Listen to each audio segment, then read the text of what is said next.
नताशा ने अपने बिस्तर पर उसी औरत को देखा जो कुछ देर पहले खिड़की के बाहर लटकी हुई थी।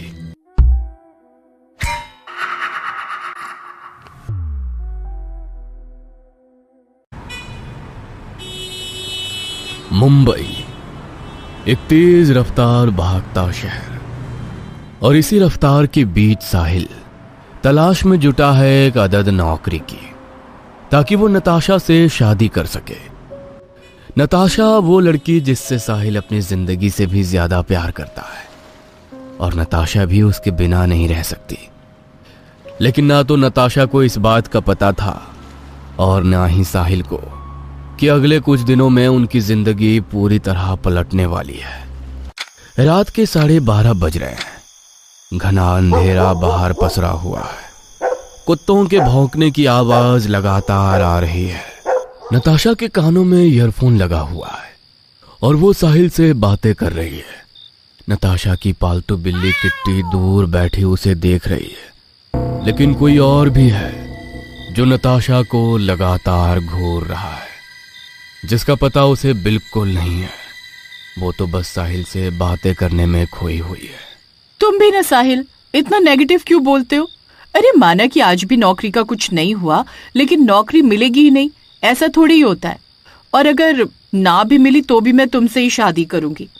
तुम मेरे पापा की परवाह मत करो, मैं तुम्हारे बिना नहीं जी सकती। पर नताशा, मुझ जैसे बेरोजगार को कोई अपनी लड़की क्यों देगा? देखो साहिल, नौकरी का मिलना या ना मिलना ये एक बहुत ही टेम्परेरी फेज है, और इस टेम्परेरी चीज के लिए लाइफ की परमानेंट खुशियों से समझौता नहीं करते। चलो अब जल्दी से फोन पर किस दे दो। मैंने बहुत लेक्चर दे दिया तुमको, मेरी एनर्जी लॉस हो गई है। किस? हाँ किस। नहीं देना क्या? ठीक है, मैं रखती हूँ। अरे नहीं, मैं दे रहा हूँ ना। तकिए को सीने से लगाए नताशा ये बात साहिल से कर रही थी।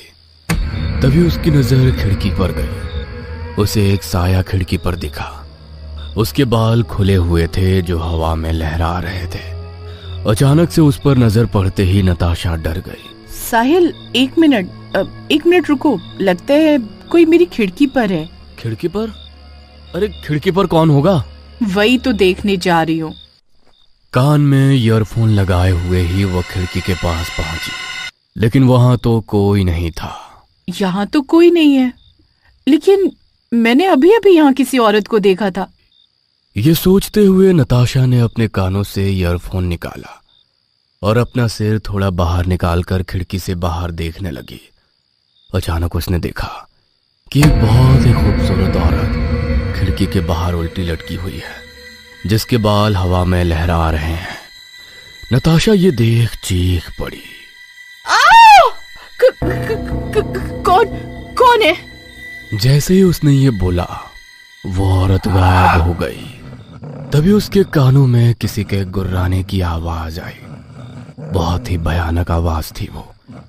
ऐसा लग रहा था कि कोई जानवर गुर्रा रहा है। उसे लगा कि शायद कुत्ते होंगे जो अक्सर रात को भौंकते भी हैं और गुर्राते भी हैं। लेकिन ये आवाज बाहर से नहीं, उसके घर के अंदर से ही आ रही थी। वो तुरंत पीछे मुड़ी। मुड़ते ही उसने जो देखा, उसे देखकर उसके दिल की धड़कन बढ़ गई।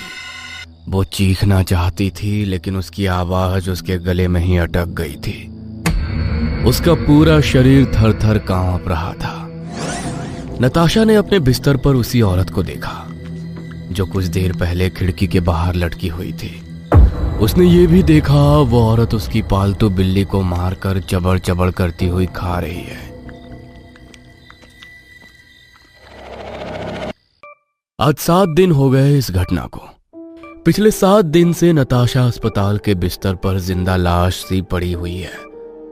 नताशा की आंखों में अब भी वही खौफ है जो पहले दिन उसकी आंखों में दिखा था, लेकिन वो खौफ वो किसी को बयां नहीं कर सकती, क्योंकि वो खामोश जो हो गई है। साहिल हर दिन अस्पताल आता है और नताशा को आईसीयू के बाहर से झांक कर और छिपकर देखता है। छिपकर इसलिए क्योंकि उसे पता है कि अगर नताशा के पापा की नजर उस पर गई तो बहुत बड़ा बवाल हो जाएगा। इन 7 दिनों में साहिल ना तो किसी नौकरी की तलाश में गया और ना ही भरपेट खाना खाया। उसी रात की बात है। घड़ी की सुई 12:30 बजा रही थी। साहिल अस्पताल के कैंपस में बदहवास सा टहल रहा था और बार बार आसमान की ओर देखकर भगवान से नताशा के जल्दी ठीक होने की प्रार्थना कर रहा था। वो इस कदर उसकी यादों में खोया हुआ था कि उसे इस बात का जरा भी इल्म नहीं था कि दूर बैठी एक बहुत ही खूबसूरत लड़की उसे लगातार एकटक आंखों से देख रही है। कुछ देर बाद वो लड़की उसके पास आई और उससे कहा, एक्सक्यूज मी। साहिल ने उस लड़की की तरफ देखा भी नहीं। लड़की ने एक बार फिर से उसे कहा, एक्सक्यूज मी। इस बार साहिल की नजर उस पर गई। साहिल कुछ देर तक उसे एकटक देखता रह गया। फिर उसने उससे कहा, जी आपने मुझसे कुछ कहा? हाँ जी, मैंने आपसे ही कहा। जी बोलिए। मैं आपको पिछले 8 दिनों से देख रही हूँ।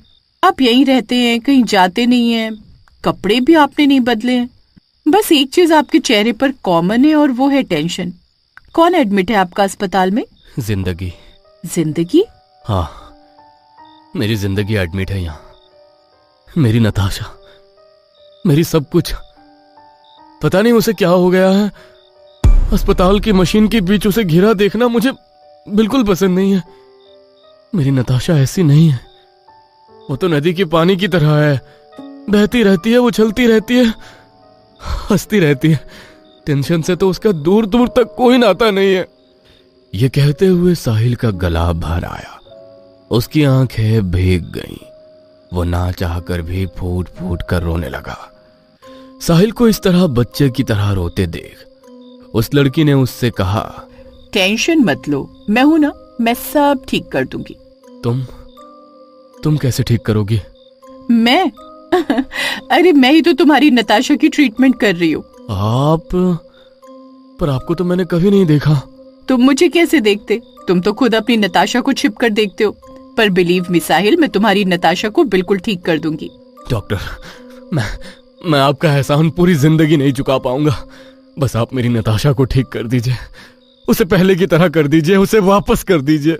एज अ डॉक्टर मैं पूरी कोशिश कर रही हूँ। Thank you doctor. अब सॉरी मैम, आपका नाम क्या है? चुड़ाला। डॉक्टर चुड़ाला नाम है मेरा। चुड़ाला नाम सुनने में तो बहुत ही अजीब था, लेकिन नाम से साहिल को क्या मतलब था? उसे तो बस अपनी नताशा को ठीक करना था। चुड़ाला से साहिल की मुलाकात के तीसरे दिन की बात है। उस रात डॉक्टर चुड़ाला साहिल से एक बार फिर मिली। आज उनकी आंखों में खुशी साफ तौर पर झलक रही थी और उसने उस रात जो बात साहिल को कही, उसे सुनकर साहिल की आंखों में एक बार फिर से आंसू थे, लेकिन इस बार वो आंसू खुशी के थे। आप सच कह रही हैं डॉक्टर चुड़ाला, नताशा रिकवर कर रही है। आज उसने 15 दिनों में पहली बार अपनी पलकें झपकाई। बिल्कुल सच साहिल। आई होप वो जल्दी पूरी तरह ठीक हो जाएगी। वैसे जब तुम लोग शादी करोगे तो मुझे इनवाइट करोगे ना? अगर नहीं भी करोगे तो मैं तो आऊंगी ही। मैम, आपको ना बुलाने का तो सवाल ही नहीं है। नताशा ने पलकें झपकाना शुरू कर दिया था, लेकिन ये उसके ठीक होने की गारंटी नहीं थी, क्योंकि कोई था जो उसे ठीक नहीं होने देना चाह रहा था। अगली रात की बात है। 2 बज रहे थे। हर ओर सन्नाटा ही सन्नाटा था। तभी उस सन्नाटे को भंग करती एक आवाज अस्पताल के आईसीयू में गूंजी। आईसीयू के जिस बेड पर नताशा थी, उसी बेड के नीचे वही भयानक औरत जोर जोर से हंस रही थी। हंसते हंसते उस औरत ने आईसीयू में लगे सीसीटीवी कैमरे की ओर देखा। पल भर में ही सारे के सारे कैमरे बंद हो गए। उसके बाद वो औरत बिस्तर के नीचे से निकली और नताशा के पास खड़ी होकर उसे घूरने लगी। काफी देर वो उसे घूरती रही और फिर उसने नताशा के हाथ में लगी स्लाइन की पाइप को खींच कर निकाल दिया। खून की मोटी धार जमीन पर गिरने लगी। नताशा बिस्तर पर तड़पने लगी।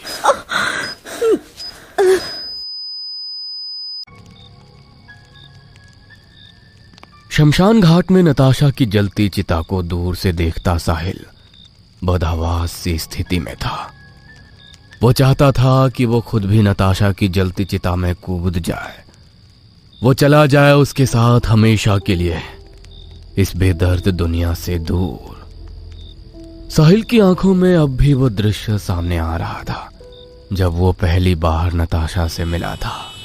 इतनी देर से क्यों आए हो आप? पिछले 10 मिनट से मैं आपका वेट कर रही हूँ। अब सॉरी मैम, वो आज ट्रैफिक बहुत ही ज्यादा है। तुम लोग भी ना झूठ बहुत बोलते हो। मैम, इसी कमाई से रोटी चलती है मेरी, मैं क्यों झूठ बोलूंगा आपसे? अच्छा ठीक है, चलो अब। मैम, ओटीपी बताना। नताशा ने साहिल को ओटीपी बताई और फिर साहिल अपनी बाइक पर उसे बिठाकर उसकी मंजिल की ओर बढ़ चला।